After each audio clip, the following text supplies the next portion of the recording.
Good evening. Thanks so much for taking the time out of your busy schedule to join us for what's going to be a really joyful event. So thank you so much for being here. And especially for our last event. This is the concluding event for Canterbury Tales, Faith in Action, a speaker series. And so before I introduce tonight's guest speaker, I just want to share a quick word about what this entire speaker series has been trying to do. We've been dedicated towards inviting inspiring leaders, both in faith and society, to share their perspectives about important topics that affect our daily lives and is at the forefront of conversations within and outside of our church. We want those who hear these speakers to walk away with inspiration to discuss and act on these topics. Tonight we're exploring a sensitive but compelling topic, faith and politics. It's one that sparked plenty of conversation among pundits, theologians, politicians, and just every day conversation among all peoples. And certainly every Christian brings a unique perspective about it. So before we just get into this open, thought-provoking discussion on politics and the Christian faith, let me just speak a little bit about how this event is going to go. So this is a moderated conversation for those that were here for our first event. This very exactly the same. Canterbury Fellowship has prepared a list of 15 questions with our guest speaker, and we gave it to her yesterday to give her some time to think about it and prepare. Sorry, Representative Sherwood. And then at the hour mark, we'll turn over to the audience to ask your questions. Also, just a disclaimer for those here and also on internet land. Canterbury Fellowship is a student organization and college ministry of the Episcopal Church in Wyoming. We are strictly nonpartisan. We neither endorse nor support any political party or candidate. The questions composed for our speaker tonight were made up by students of political perspectives from all sides of the political spectrum. Additionally, this event is not a place to engage in partisan political debate. Those are for other places. Thank you for your attention to this disclaimer. Now, allow me to introduce this evening's wonderful guest speaker. Our guest this evening is Representative Trey Sherwood from House District 14. Trey Sherwood is a nonprofit leader, community builder, and is in her third term in Wyoming's House of Representatives.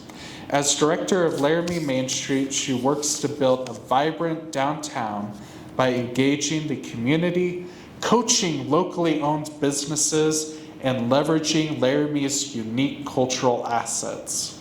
In the House, she serves on the Joint Appropriations Committee. She champions funding for affordable housing, education, healthcare, conservation, and communities. She supports policies to diversify our economy and preserve individual freedoms. In her free time, Trey enjoys kayaking, hiking with her dogs, photography, and the challenge of gardening at 7,220 feet in elevation. Everyone, please give Representative Sherwood a round of applause. Thank you. Make sure I'm on. Please and thank you. Thank you, Artemis. That was very gracious, very beautiful.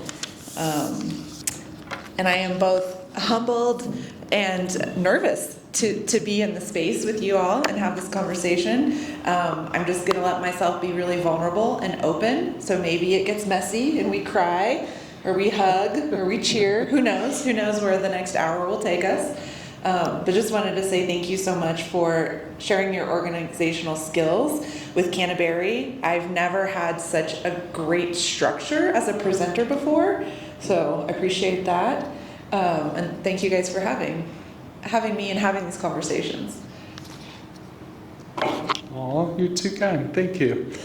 And I'm really sad to say, because I'm a graduating Canterburyan, so this not only is my last event as the liturgy and ecumenical/interfaith coordinator, since I'll be outgoing, but I'm also graduating, so this is the last event I'll ever be hosting as a UW student. So thank you for making it special, y'all.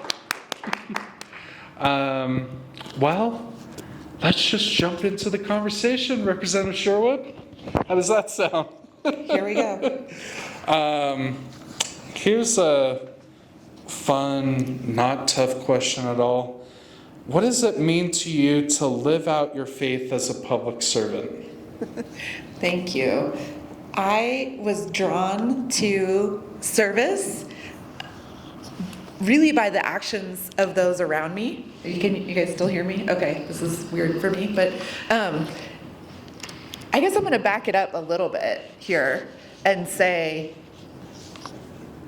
my grandfather was such an amazing example of just kindness in the world, and he was a very devout Catholic. My father was raised Catholic. My mother was raised Lutheran. When they decided to have children, my dad said, I don't want them to get smacked on the hand with a ruler, because he was left-handed. So I was raised Lutheran. But my grandfather was again very devout Catholic. And as a child, seeing the way he treated others really is what inspired me to serve, to think about how can I show kindness to somebody in the same way that my parents and my grandparents show. So that lived example was so powerful in my life, even before I understood, scripture or Bible study or, the sacraments at the altar. It was the examples of others around me that inspired me. And I am so absolutely blessed that through my vocation and through my calling, I get to serve. So not everyone, I think, gets that opportunity. So both through the work that I do with Main Street and then now as an elected official, being able to think about how can I use this position and this network, to make a positive difference in other people's lives really is what fuels me every day, is what can I do today to remove a barrier for someone or to serve someone. And it's not about the recognition, right, or about a conversion rate. It's just about putting more kindness and love and joy out into the world. Yeah, thank you. That's awesome. And I guess, speaking about being a public servant, and because that does require a level of leadership in your day job as the director of Laramie Main Street, you are a leader in our downtown community. So how do you define servant leadership as both a Christian and also as a legislator? Thank you for that. Man, I hope my grandpa's spirit is in the room, because really that's the things he taught me is really what's on my heart right now. One of the things he always said to me was, don't ever ask somebody to do something you're not willing to do yourself. And so in my role with Main Street, right, we're a community-run organization. We have some volunteers in the audience tonight. Thank you. So this idea of I need to be willing to take out the trash and clean the porta potty and set up the barricades for an event before I can recruit a volunteer to help me do that same task, right? None of the work is above me. And so again, leading through example, so that perspective of do the work, whatever it takes, however many hours it takes, and then engage others in that work. But another quote that comes to mind that I wish I could credit my grandpa, but it's I think former President John Adams, is this idea of if your actions, if what you do in the world inspire others, to dream more, do more, become more than you are a leader. So again, it's not the title, it's not the wage or the salary. I don't come at it from a position of power, because that leads to abuse. But if what we see of somebody, even if we don't know them, again, is an example that inspires us to then pass that kindness or service along to others, that's what a leader is. And one of my favorite things to do is when I was sharing with Artemis, I was at my grandfather's 100th birthday party this past weekend in southern Minnesota, and I had cousins coming up like, oh, how's the big politician? I'm like, that's a dirty word. I don't like to think of myself as a politician, because to me it's associated with power and corruption and misguided motivations. So I like to say I am a public servant. Maybe that's too much to put on a campaign flyer, but that is my preferred starting point in these conversations. Oh, absolutely. And I think as a Christian and looking at servant leadership, because that does come from, I think, not just places in the Old Testament like Moses. There's a lot of examples of servant leadership, but especially in the New Testament, and Paul, I think, really talks about that. And so, speaking of biblical passages, I was just wondering, are there any particular Bible passages or teachings that guide your political views? Thank you. I meant to look this up, and I forgot. But there is this story that is about self-awareness in the Bible, and essentially it's like, before you help your brother remove the obstacle or the plank from their eye, check yourself, right? That's in the New Testament. Check yourself, and remove your own plank. And this idea of what drives us crazy about the people around us is a reflection of what drives us crazy about ourselves. And understanding that self-awareness, that judgment, and having an awareness to set that aside when you go into, coach a business or develop policy or listen to somebody who you may not have the same, life philosophy around, is just check yourself first and don't bring your own judgment into the situation. Obviously, I'm not a theologian because I don't remember that verse. Apologies. The verse that I do remember that's on my desk during session is from Micah, and that's chapter 6, verse 8. Thank you. This keeps me grounded, right? So what does the Lord require of you? To act justly, love mercy, and to walk humbly with your God. And I will tell people that everything I learned about servant leadership and social justice, I learned from the pew, right? This idea of what I believe every human being should have access to: justice, love, mercy, opportunity to fail and get up and try again, and to be humbled from our life experiences. And so I have this on my desk. It's just a sticky note. But the next question you should ask me, which leads into this, I'm cheating now, is there's something about a fellow, something about how did I connect with somebody across the aisle. Don't worry, we'll get to there. Don't worry. Okay, it feeds back in. It feeds back in, I promise. Okay, don't worry.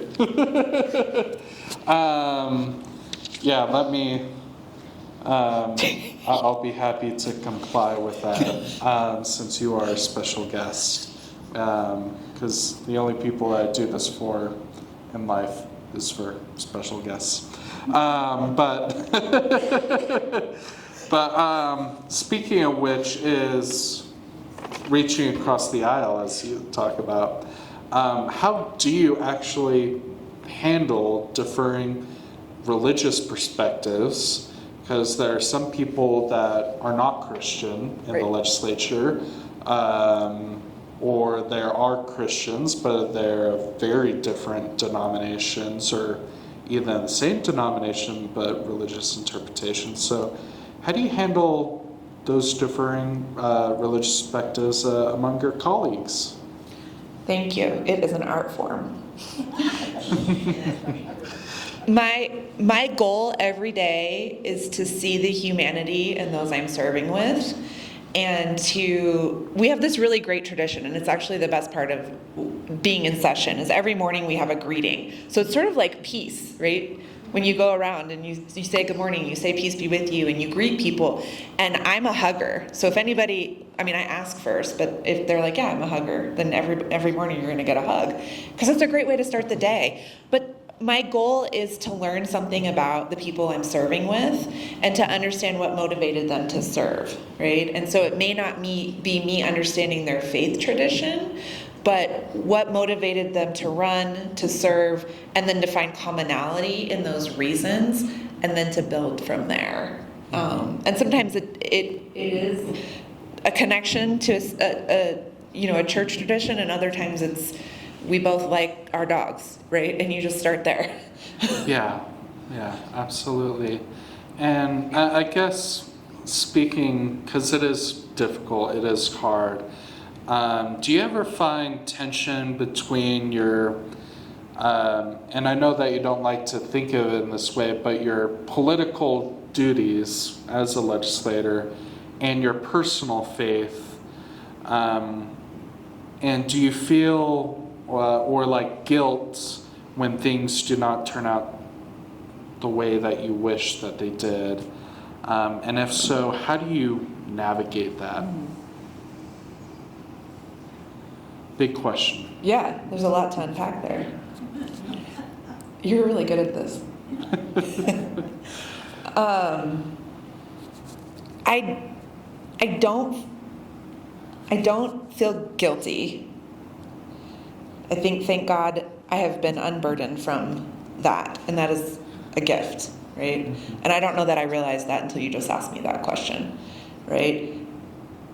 Every morning I see the other tradition that we have that can be uncomfortable sometimes is our morning prayer on the floor of the house.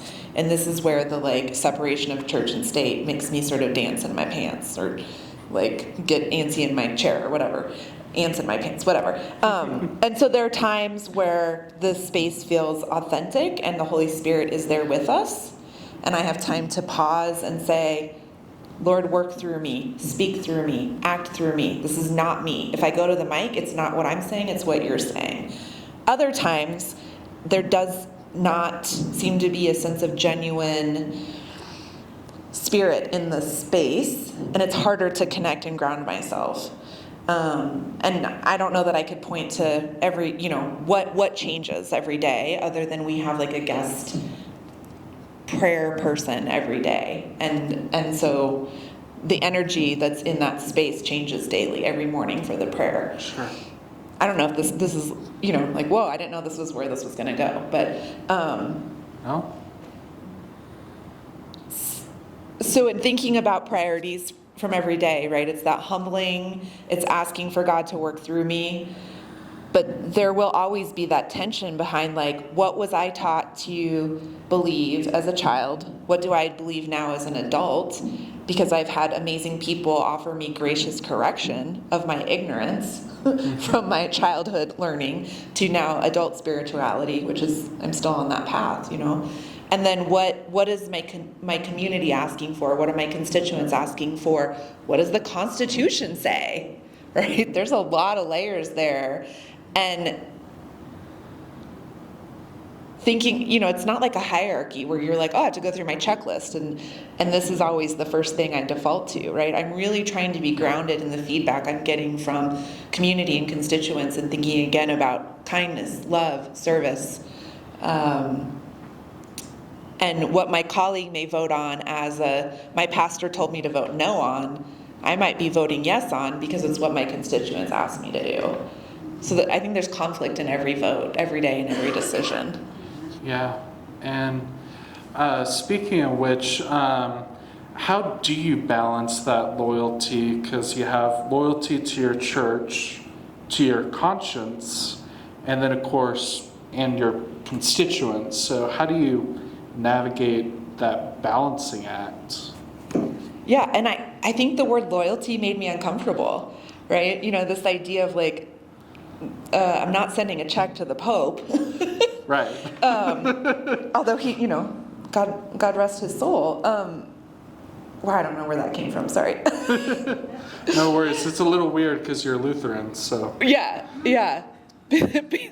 But again, like, let's go back. Wait, I'm taking this a totally different direction. You know, Canterbury's nonpartisan. I'm like, I want to be nonpartisan. I don't want to be stuck in this two-party system where we're constantly fighting each other. And then, you know, to say like, oh, I'm Lutheran, I'm Catholic. I don't know that I want to be stuck in that either, you know? To think about like the community as in like the holistic community that we all find ourselves in as children of God. Okay, now I'm really not answering your question. I am a politician. That's horrible. I just realized it. That's what politicians do. They don't answer the question. They answer the question they think you should have asked them. So yes, to say my loyalty, again, I'm going to set aside that word. I guess like my first priority in thinking about how to vote is always, how will this impact the people I was elected to serve? Like, what does that mean for my community, my neighborhood, the businesses, my neighbor? And that's the lens I'm looking through the legislation, is what is the impact? Is it harmful? Then I'm going to fight it, and I'm going to try to make it better or try to defeat the legislation. Is it helpful? Great. How can I make it even better? Yeah. Right? And so I don't know that I'm thinking about like, oh, what would my pastor want me to do in this situation? Right? He is a constituent, though. He is my neighbor. So if he calls me with that hat on, right, that's a different story. But yeah, I think my first lens is the impact to community. Thank you. I really appreciate that. And I know it's not an easy question, and certainly I've met so many politicians in my own experience of like, oh, you know, I'll take this question, I'm going to flip it around. So thank you for respecting and realizing. I know it's not easy. And I guess as something that you talked about earlier of, you know, feeling a little antsy in your chair with morning prayer every single day during the legislative session, what role do you think religion should play in public policy decisions?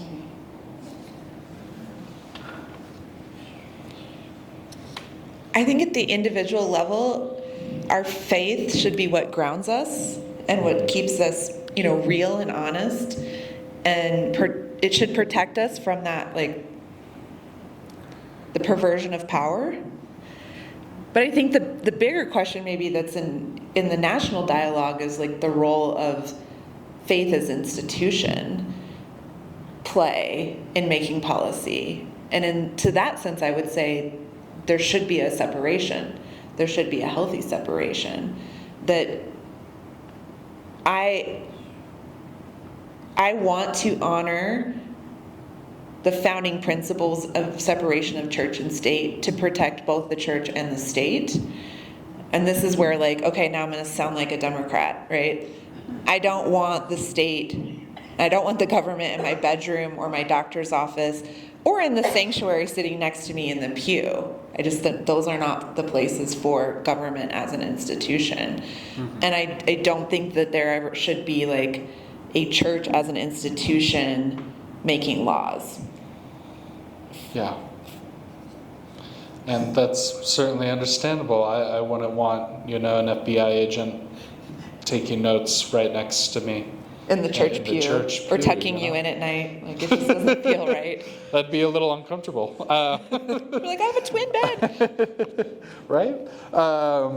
And I guess, speaking of which, in a world where the intersection, because it is the reality of Christianity and politics, often leads to something, in case people in the audience and on internet land are not familiar, called Christian nationalism, which is a ideology that believes that Christianity must be not only combined with the state, but it must be, you know, the overarching force of everything. So entertainment and media, society, education, government, etc.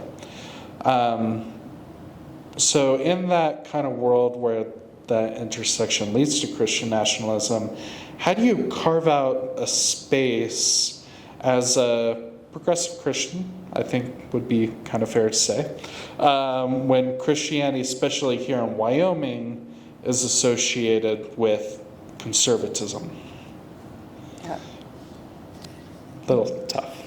This is, I think about like the radical love that we see in Jesus's example, and now that word is charged, radical, and then the word conservative, being a conservative, that word now is perverted. Because I do like to save money, but I'm not conservative in my social principles. Now, I think this is one of the things that keeps me up at night, that I have a lot of heartbreak over, is this sort of like top-down policy making based on an interpretation of the founding fathers' faith. And as a historian, I'm really twisted up in that in terms of like going back to the original letters and documentation and intent and writing. And the thing that I think hurts the most about this movement is those that it is othering and turning away and shaming. And so instead of the church being in a position to strengthen community, somebody's had a bad experience within this realm of Christian nationalism, they may step away from church and faith altogether. Mm-hmm. And when you're putting, as a leader, as a public servant, as an elected official, when you're putting stumbling blocks into others to harm their faith journey, oh God, that just breaks my heart, right? But then I'm also being judgy. I realize that's not what my role is. That's God. But not only the damage that it's doing to our nation, but again, at that individual level, how it is shutting off members of our community to community services, to community church, to being in community. And that's really what I think it's just so damaging. But I also want, again, to say, like, I have colleagues who fall into this category.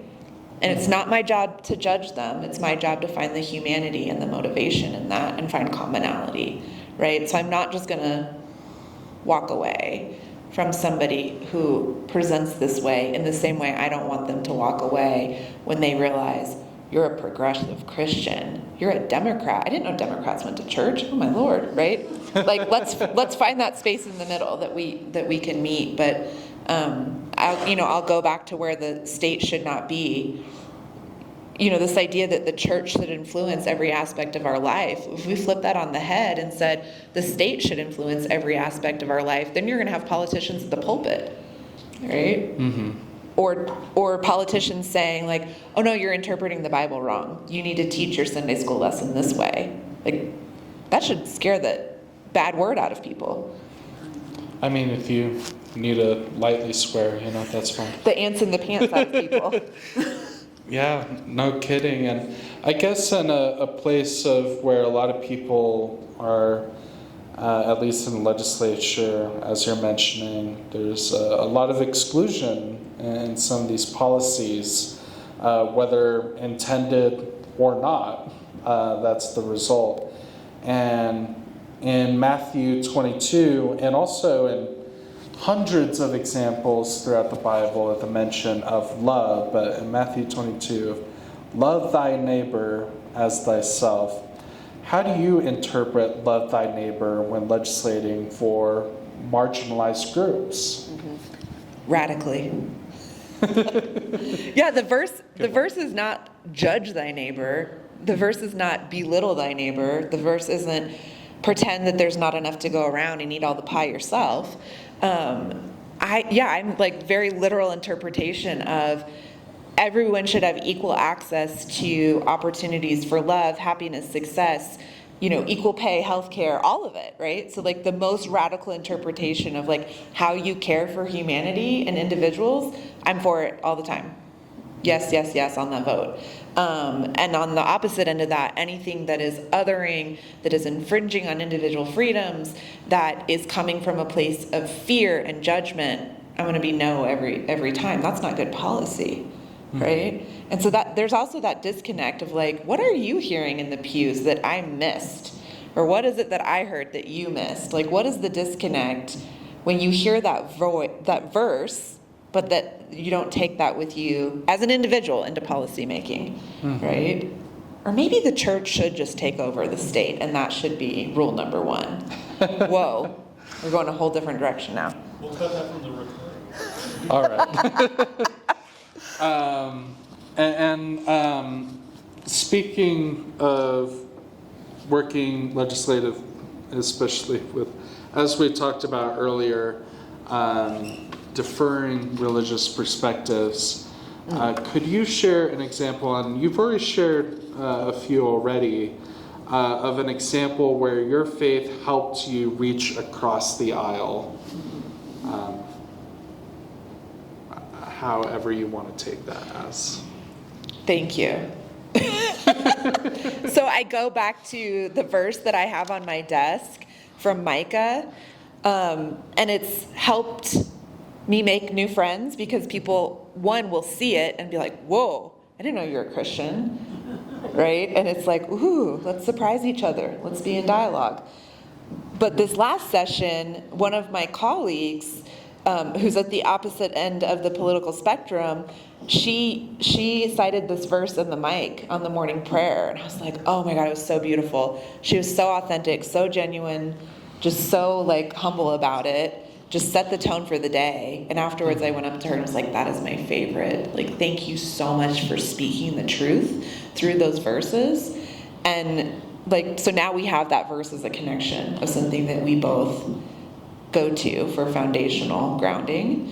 But I can, like, holistically, the thing that will cut across the aisle the quickest is being authentic, being vulnerable, being honest, like not thinking about what you're saying for an audience back home, but with the point of trying to connect with the people you're serving with.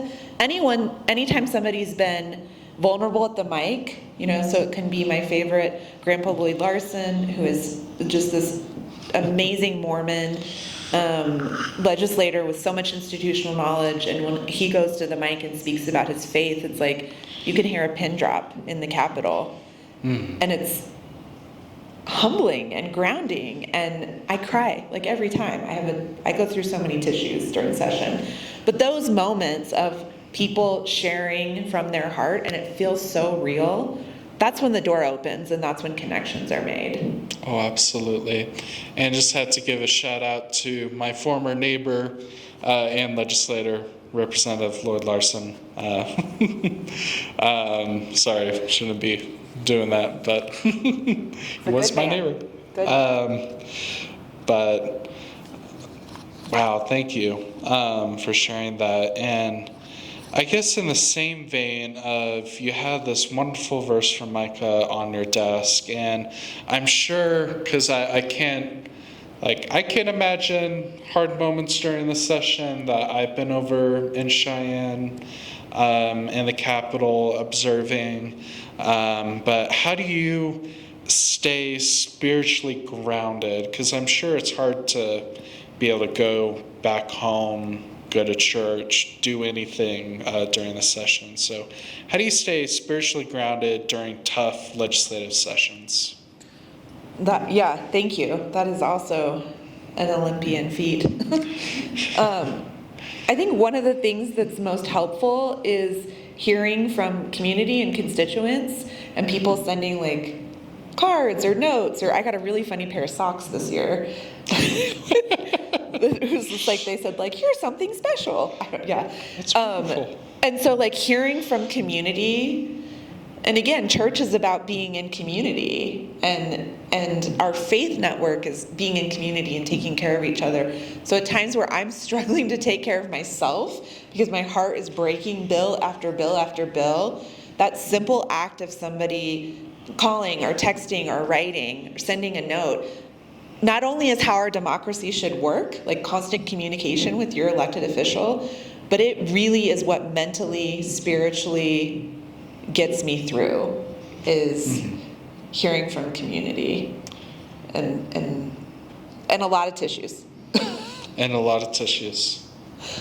Well, thank you for sharing that. And I guess, especially for all the young members in the audience, so everyone here, what advice do you have for young people of faith, in particular, who feel politically homeless or disconnected? One, my door is always open to you. And I hope that people feel like the church door is always open as well, which I know is not always the case. I think the sassy part of me wants to say, like, use that as a superpower. Use it to disarm people, right? To, like, be authentic in your faith and let Christ, lead you to your vocation and your opportunity to serve. And let it surprise people. Let it surprise you what that path is. I am a closet pessimist, so usually what I say is, again, very optimistic, realizing the world is not an easy place right now. Yeah.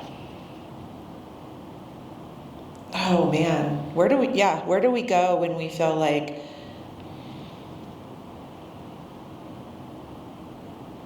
some of our churches have been hijacked and we still want to carry our faith out into the world, and we may not have that home base to go to get rejuvenated, to get grounded again, to continue our adult Christian journey. And I think we have to do that with each other, right? Even if it's outside of the church walls, or even if it's outside of organized, groups. You should answer that. No. That's a I'm hard not the one asking I'm not the one answering the questions here. But thank you. I appreciate that authenticity. And speaking of churches, because I'm sure there's many passionate advocates that come through the Capitol that are affiliated with the church group, or certainly legislators who might be pastors that are legislators. How can churches in Wyoming engage more constructively in public life? Because there isn't a total separation of church and state, and maybe there shouldn't be. There should be some back and forth, at least dialogue. So how can that happen, in your point of view? Thank you. I think the simple answer is make sure you're taking church outside of the walls of the church, understanding the needs of your community, and figuring out what strengths and talents and skills are within your congregation to then go meet those needs. So again, very simplified to say, like, maybe it's volunteering at the soup kitchen as a group, or adopting a family, whatever. I think that work really needs to continue, those social safety nets. But then my brain just went to this, like, juxtaposition between, I'm going to go in left field, I think. Maybe right field. But, like, when churches were we'll say at some sort of peak, some imaginary peak, as a historian I should know a timeline, and churches were providing the services that we see now that the government is funding or not funding, right? And so in terms of, like, food equity, childcare, social safety nets, homeless shelters, mental health services, right? Right now there's this expectation from some of my colleagues that we're going to take mental health, because I have somebody in the audience she's going to be defending her work tomorrow on mental health research. We're all going to be praying. What time tomorrow? 2 p.m. Please, we're going to pray. We're going to uplift you at 2 p.m. tomorrow.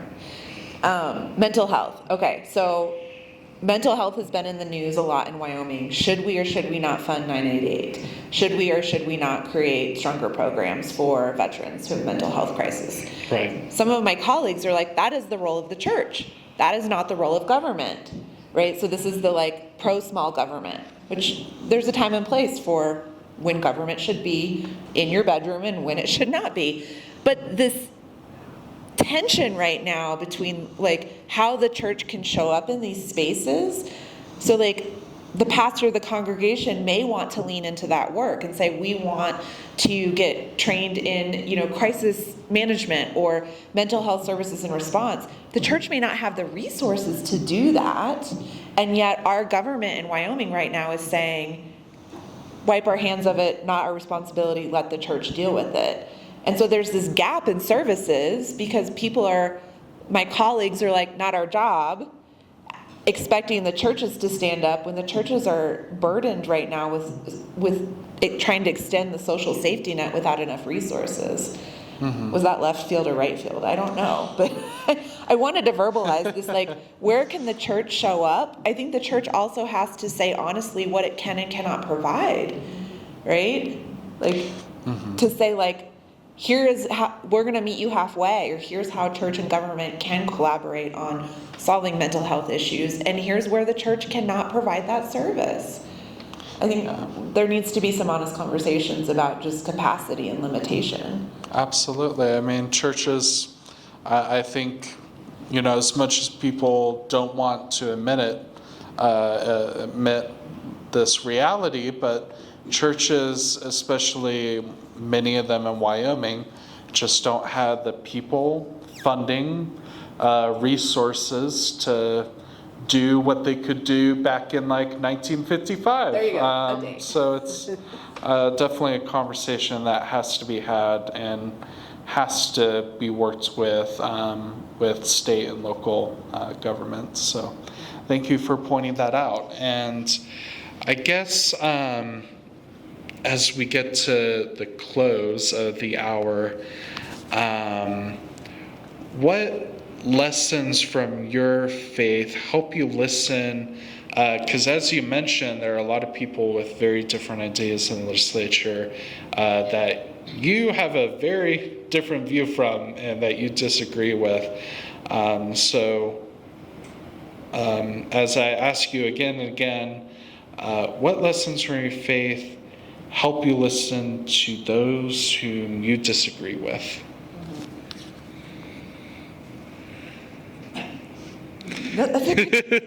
Hard one.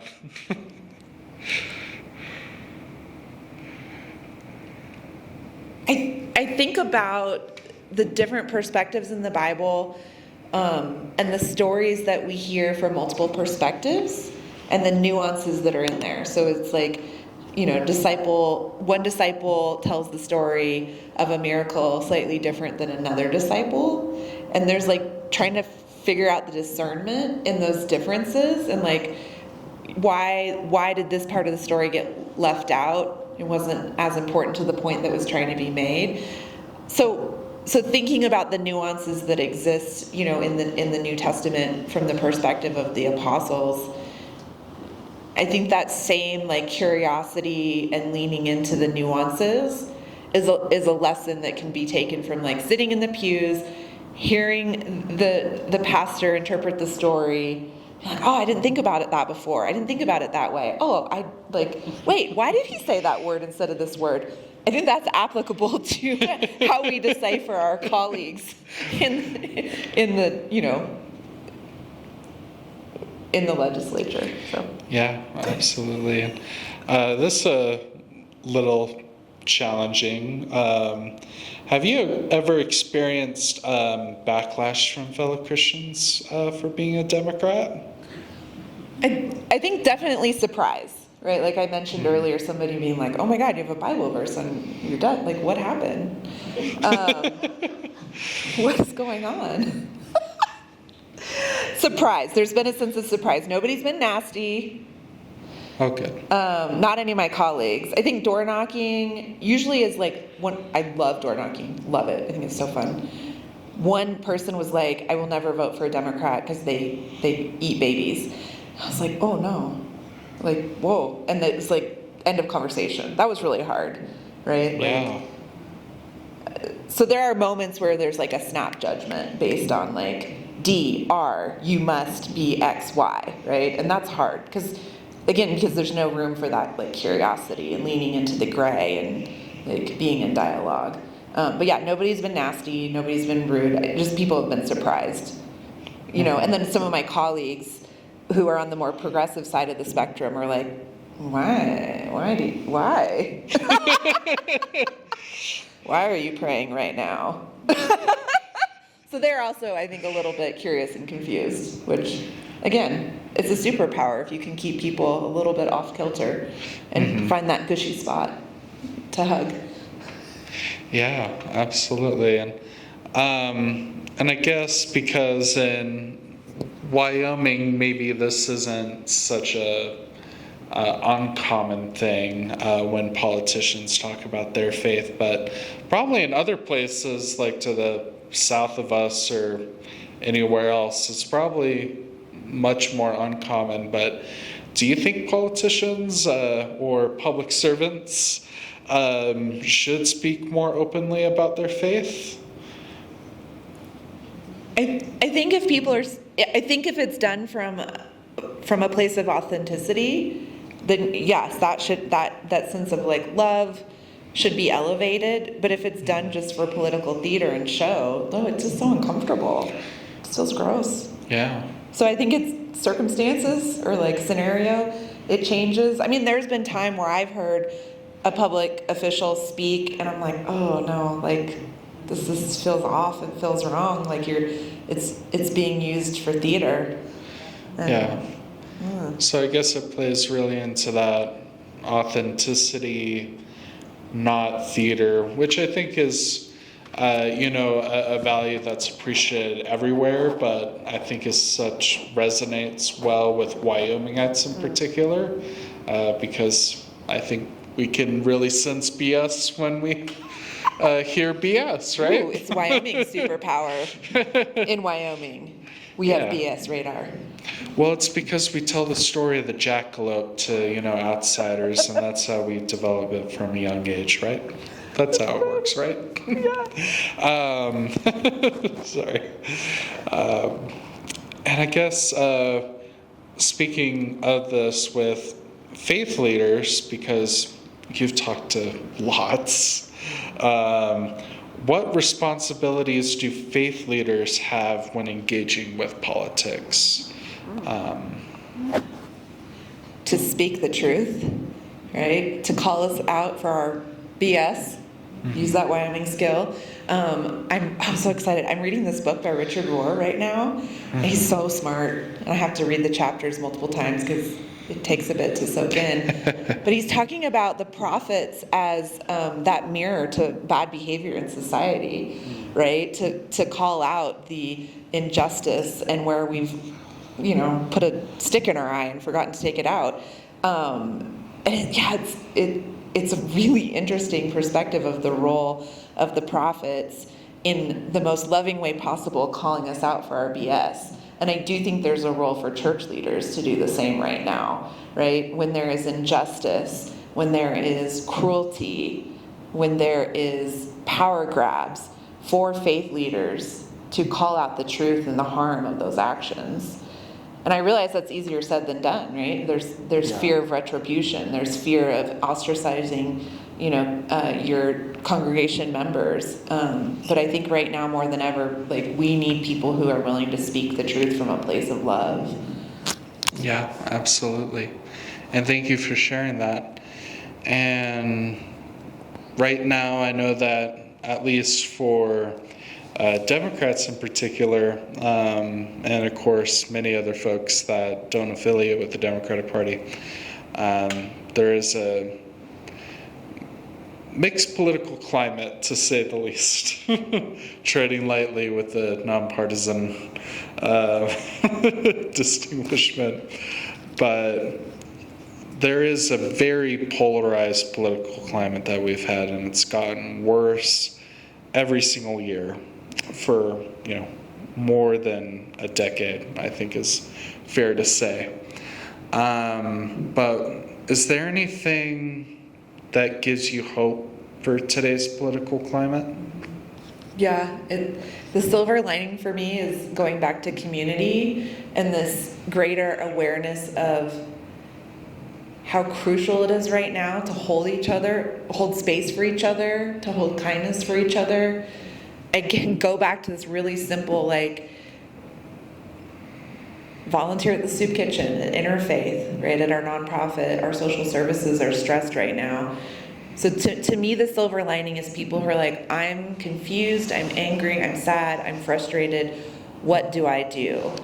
One of the bonuses is there's more constituent engagement. Thank you, Laramie. Y'all are really good at this, and I love it. But then this, like, what do I do? And being able to say there are existing pathways and programs, you know, whether you have a network through your church, but there are other ways to give back and serve. And that is how we will heal and stabilize and build resiliency, is in being in community. So I'll put out a plug for another non-religious but really interesting philosophy. There's a book called Bowling Alone, you know, and then there's a Netflix movie called Join or Die, little documentary, and it's about how nations, communities across the United States have healthy relationships with their democracy or their political climate. The higher the rate of joining, so like you think about old school, like bowling league, Elks Club, book club, you know, fraternal organization, your garden club society, that more people are engaged in community organizations, the healthier their democracy is. Wow. Yeah. So I'm like, that is something that it's within all of our control to go, even if you're an introvert, like join something. Yeah, it's cool. Join or Die. That's the plug. So Richard Rohr and then Netflix Join or Die. Join or Die. Gotcha. Well, thank you for sharing that. And I guess as a closing question, at least for Canterbury's moderated questions, what legacy do you hope to leave that reflects both your faith and your public service? I love you, and I'm getting teary-eyed. I think I want people to remember me as like a pathway to finding their higher purpose. You know, somebody who either helped them remove a barrier to fulfilling their life's calling, or said like, hey, let's go on a hike and let's figure out something new. And I don't want it to be about conversion, conversion rate of like, I brought 20 million people to Jesus. Like, that's not my calling. But yeah, if people remember the work that I did as an example of how it strengthened their own faith and their own service, then I hope my soul will be happy. Well, thank you so much. And thank you, Trey. Please give her a hand, y'all. Alrighty. Well, thank you all so much in the audience for listening to this. How this work is going to work, we have two options. One, I'm going to have this fun little mic that I'm holding up. And you can raise your hand and it's going to run to you. You can ask your question. Or if you would like some anonymity or just for accessibility, we have a QR code that Alan is going to be monitoring. And he'll ask Representative Sherwood that way in case you want to ask your question. So either way, this is now your time for the next 30 minutes. So does anyone have any questions for Representative Sherwood? And if not, don't worry. I've generated lots of other questions.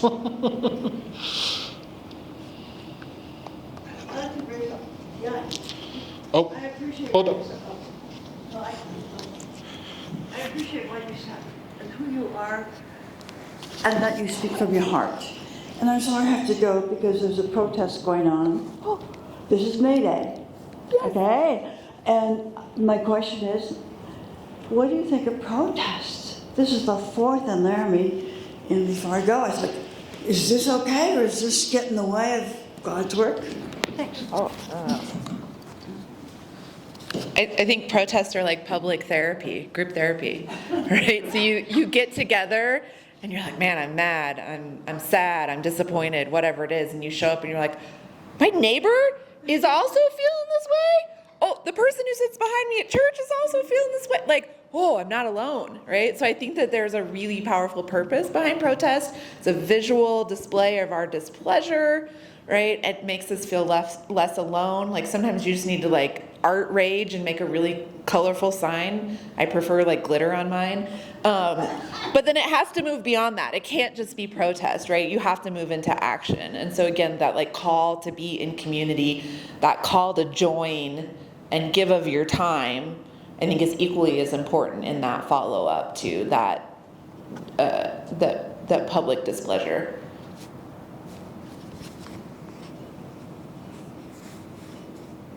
Anyone else have a question? Sorry, hard to think of stuff on the spot. I know. Well, in the meantime, as people are thinking, oh, Alan. I can have one.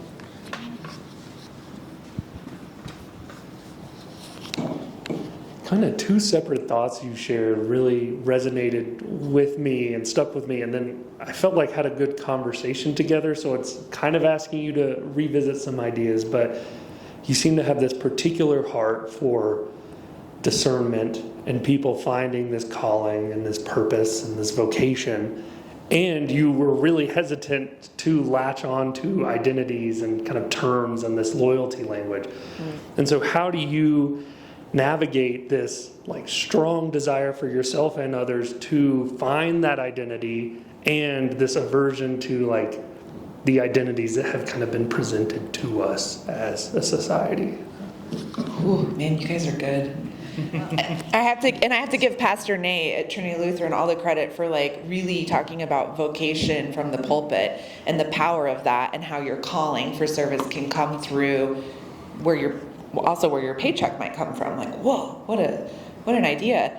I think that tension for me is like, I'm gonna again go off here. Like, do you guys know what a king cake is? Like, oh my gosh, right? There's like a baby Jesus in your cake. It is the weirdest thing, but then like cute as a button. And then you find baby Jesus in your cake, but then you put him in your pocket. And you're like, wait a minute, we're told not to put Jesus in a box.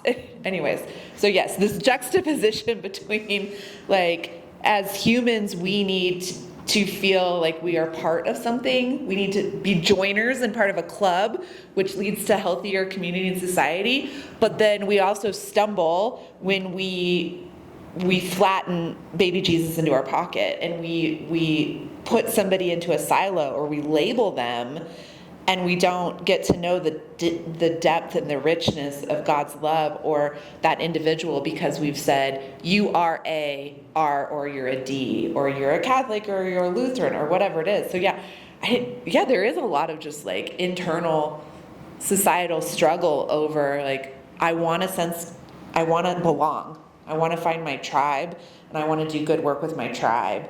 But then how dangerous that is when we are like labeling ourselves in a flat way or labeling others in a flat way. Oh my gosh, I bet Richard Rohr, maybe his next book will be about this.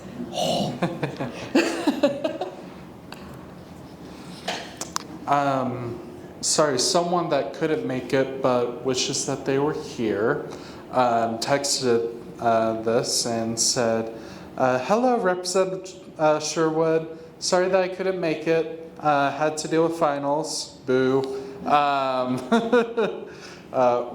And said that they hope that you're doing well. Oh, that's really nice.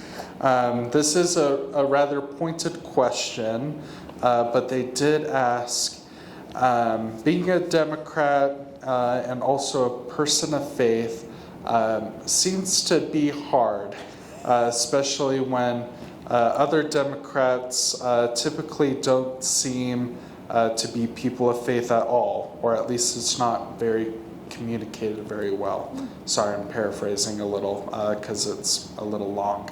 But essentially they're asking, do Democrats need to work on being messaging and including people of faith more often in their messaging and being more outspoken to them? Also, such a good question, and best of luck on finals. I'll let them know. Man, I mean, I think right now the Democrats aren't doing well in general in terms of like identity and messaging and what does that mean to be in a rural state versus an urban state and all of the messiness that comes with, again, labels in a political party. And so I don't know about I'm going to twist the word messaging and to say like, I think that we need to do a better job of holding space and listening to people of faith. Right? And so like the collective we as like Democrats, not shutting off like, oh, somebody from the faith community wants to talk to me as an elected official, and I'm going to then label them as like a Christian nationalist, right? So then we collectively as the Democratic Party are not listening to our faith communities, our faith brothers and sisters, because we are labeling them and we are othering them in the same way that we hate how the other party others other people. It's horrible. Man, being human is so messy. Kind of is. So yeah, I think we're afraid of like what society thinks of the church, and that then we somehow lose our edge as a progressive in sitting in that space. Yeah, absolutely. Any questions? Ooh. Thanks, Trey, for being here. You might remember I prayed with you, I think, at the Lutheran at the gathering a while ago when you spoke at the ministerial group. And I just wonder, you shared that one of the things that you do that expresses kindness within the legislature is giving hugs. I wonder what other ways you might be bringing the fragrance of Christ without jumping up and down on your soapbox and trying to convert everybody. Right. Thank you. One of my favorite things to do is after I learn what somebody's passionate about is to help them champion that through legislation. So it may not be a bill that I'm like even interested at first, like water issues, a community that's struggling with water issues. And that rep came to fight for that issue. And that's what gets them up every morning and puts them on fire. I'm like, oh yeah, I got your back. Right? And I love it when I'm voting with people who are way across the other side of the spectrum, because we have a shared value around like everyone should have access to clean water.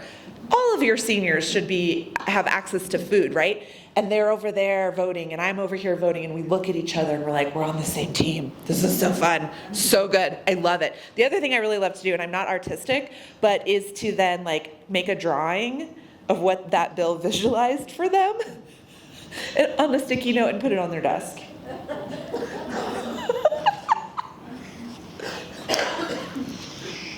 Thank you. Oh, yes. Thank you. Are there any other issues that you see in the space that you work in that there is a sort of unanimous front behind solving an issue, or any other like topic that everyone in sort of your cohort of representatives agrees on? I wish. I mean, if the cohort or the team is like the Democrats, so there's 62 members in the House, right? There's 5 Democrats. It's really easy to have dinner parties. Like we all are on the same page about, affordable housing and healthcare, mental health services, like any of the social issues, like we're pretty like aligned with. If you take it out a notch, right, your circle of influence, and you go to maybe this like middle moderate independent vibe, libertarian even for Wyoming, I think there's a sense of like wanting to have like honest and transparent government that's accessible to the people, and that's a shared value. I think being responsible with people's taxes is a shared value, right? Right now, YDOT funding for our DOT and our roads is a shared value, so that's fun when we're all like, oh, we're all voting on the same thing. Yes, this is awesome. Yay, DOT. I think, yeah, water rights, we lose some people at that, which is a little strange. So, I mean, in theory, there's more that we have in common, but when you give us a mic and it becomes political theater, those things we have in common don't make the newspaper. So, it's, yeah, yeah. Awesome, thank you.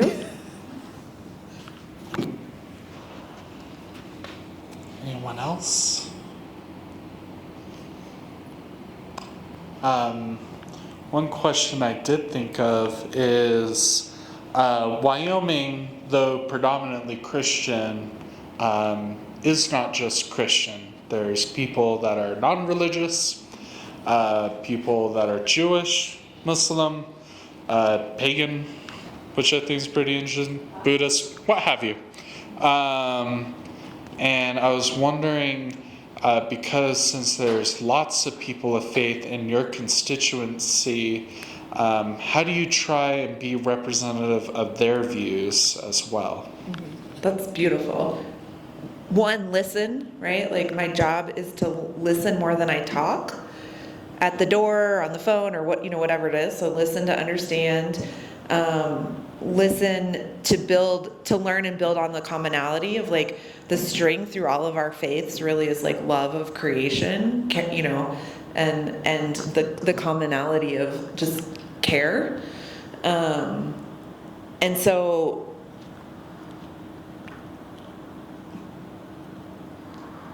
and then learning, right? So that's the other cool thing about when someone with a different life experience is willing to share with you their needs, their desires, their wants, like that makes me a better person, which then hopefully makes me better at my job of serving that person, right? And so always being open and curious to like, what can I learn and observe from this person and have my mind changed?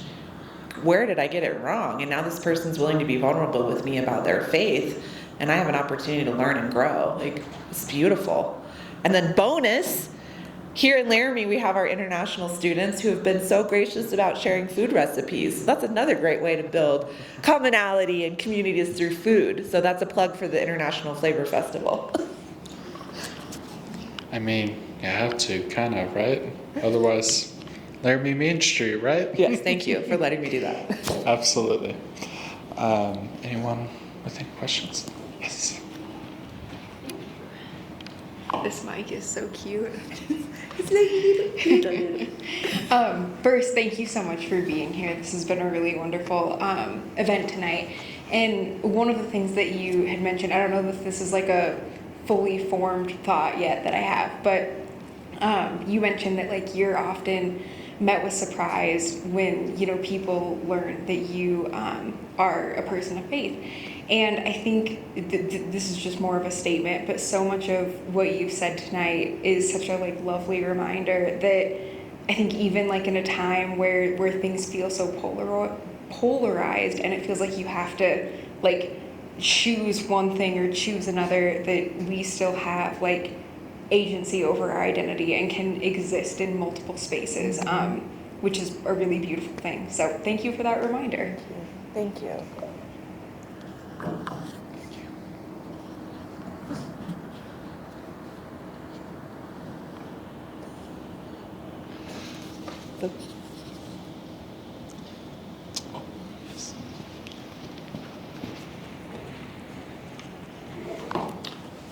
Just to repeat what everybody said, thank you for coming. Thank you for doing this. This is great.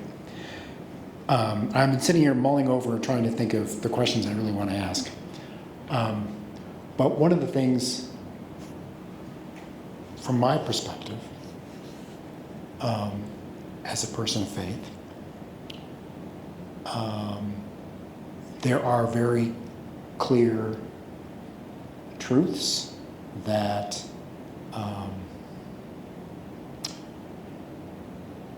are not that if I were to speak from my faith, I would offend more than half the people in Wyoming, because my faith is to love my neighbor and to love God. And that seems not to be a popular position. So as a progressive, and you probably touched on this, as a progressive, how do you express your faith to your colleagues in a strong way, that's your faith, and yet understanding and acknowledging that their faith tells them something very different, or they believe something very different. Because I struggle with that, because to me, it's never been clearer than it is today. But it's not true for everyone. Good luck.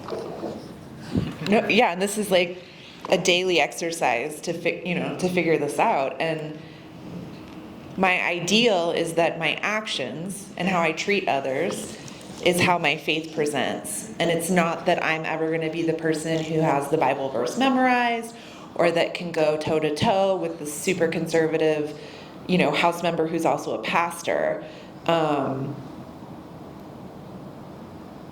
And so this idea of, I don't know that anyone was ever led to Christ or corrected in their interpretation by being judged, right? Like, that just shuts it down.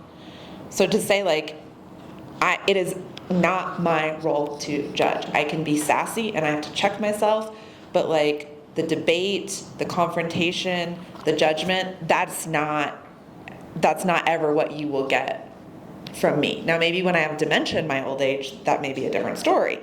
But so like when my heart is hurting and breaking, when my colleagues are like, my pastor said we have to do this, we have to vote this way, we have to protect people from themselves, we have to other people through legislation, it breaks. But I don't know any other way forward to change perspective, hearts, minds, other than through actions, kindness, and the power of storytelling. And I didn't touch on that, but authentically sharing, again, in a very vulnerable way, with somebody who disagrees with you. I'll use this as an example. We've been fighting for, healthcare expansion in the state since Jesus was governor. Forever. The people who've changed their minds and changed their votes, when asked, has been someone from church, someone from my faith community shared with me why they were being harmed by not having healthcare coverage. And that's what moved the needle, right? So don't ever underestimate the power of telling your story, talking about how something has harmed you or how something has made your life better. Don't assume that your elected official knows that or has ever been presented with that information. But again, that has to come from a place of being authentic and being vulnerable. But this is an everyday on the floor, everyday struggle of, again, like, were we in the same church, in the same sermon, in the same pew, and just total different interpretations? That's a struggle.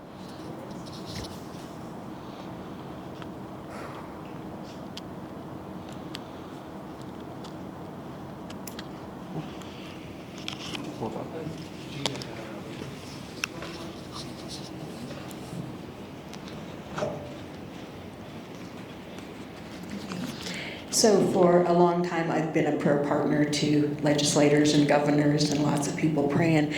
And I always try to encourage people of faith to get behind y'all. But I wonder if you could give me some other ideas of how the church can be an encouragement to our legislature. Yes. Thank you. I love that. And thank you for the prayers. Just even notes, like, oh gosh. Okay, so this is going to sound like I'm bragging, but I'm bragging on my community. During session, my colleague and I had notes and cards and flowers, and so much so we renamed our desk the Garden District. And people were like, what is going on? Like, we thought it was your birthday and the flowers were a one-off, but now you're getting them every other day. And like, you have so many cards on your desk, I can't even see your desk. What is happening? And we're like, this is outreach from our constituents. Authentic, right? Outreach. And they're like, oh man, all I get from my constituents are nasty emails telling me how horrible a job I'm doing. I'm like, well, you might be doing it wrong, but that against my judgment, right? Withhold that.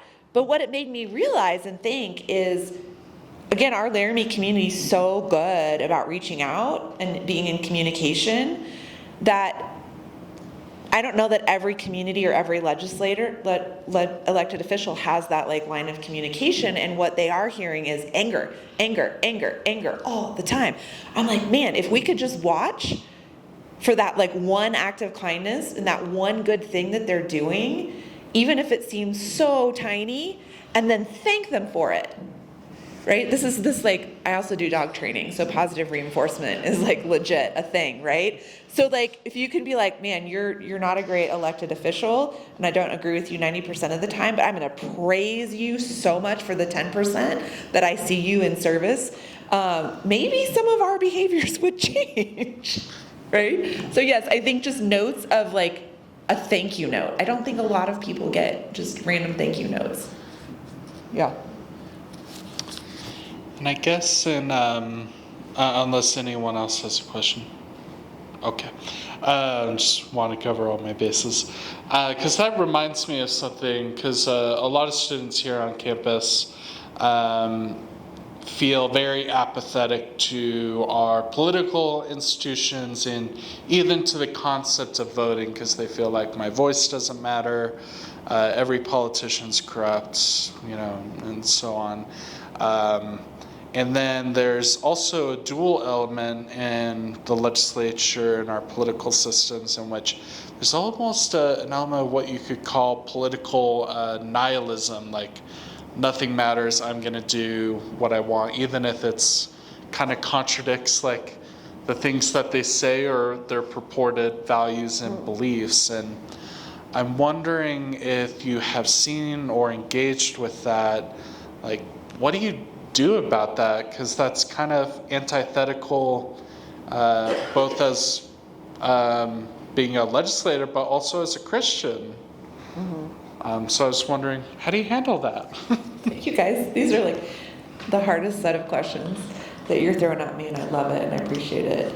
This is like a worldwide apathy, right? Like government's going to heck in a handbasket. Yeah. Where did that even come from? I don't know. And it's so easy to disengage when you're overwhelmed, sad, upset, figuring out how to pay the rent, wondering why the price of bread now is going up so much, right? Like, how do you step outside of that space of worry and concern? Or like, you guys have finals coming up, oh my gosh, and give a hoot about what your crazy representatives are doing. I don't have a solution for this question, other than to say like, go back to this concept of like join or die, right? So maybe it becomes something that you do collectively within your church body, that you get people registered to vote, or that you do with your group of friends and you decide to follow a piece of legislation through the process, or you carpool to Cheyenne and pick up some really random road trip snacks and make a day of it and try to figure out this crazy legislative process. I think doing it collectively together again, like makes you feel less alone. And then also mapping out the like, oh, this person is really good at communication. And I'm really good at making protest signs, and I'm really good at baking cookies for the legislature who's like as a thank you or whatever. So also identifying that like gifts of the spirit, right? And figuring out like each one of us can't do it all. It's exhausting and impossible. But knowing how to lean on the strengths of others in your tribe with all of the problematic that comes with putting it in a box. And each just do your one thing, like one little piece of the pie, and know that collectively you're moving the needle because you're doing it in community. But really no answer for the apathy. Maybe we should shut off the internet. Maybe, but Then what about all those fun cat videos on YouTube? Dog. And TikTok. Dog videos.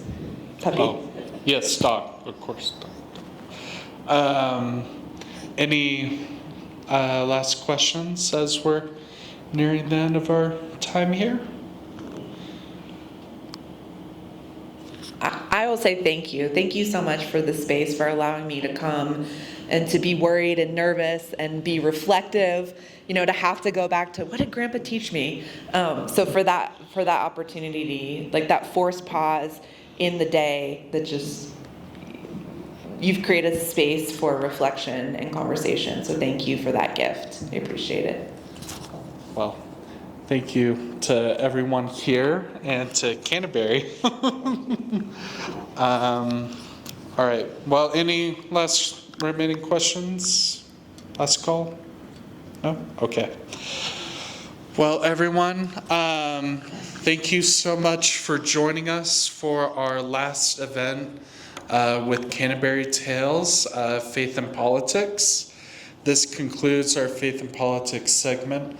Also want to mention, because I didn't say this earlier, because some people may have heard or noticed that there would be a part 1 and part 2, because our part 1 was going to be with Governor Mark Gordon. Unfortunately, he had to cancel on us because he is now, I believe, in Taiwan and Japan on a trade mission for Wyoming. So we're wishing him the best of luck as he represents our state, and understanding that governor schedules are liable to change much more frequently. But sorry for that inconvenience in case you are wondering about that. But thank you so much, Representative Sherwood, for your gift of time and service to your community and state, and for just answering our questions, because I know it's not easy, and lots of politicians, public servants, they don't want to answer questions because it's either seen as a political liability, or because it's like, leave me alone. I already have to answer lots of questions from other people. So thank you it's just such a joy to have you here. And thank you all for being here and giving your time up. And thanks all for watching on Internet Land. But this concludes our time. And thank you for all who stuck out with us in watching Canterbury Tales, Faith in Action. Signing off. And blessings on all of you. Good night. Talk show host on your resume too. So good. So much. Thank you. So good.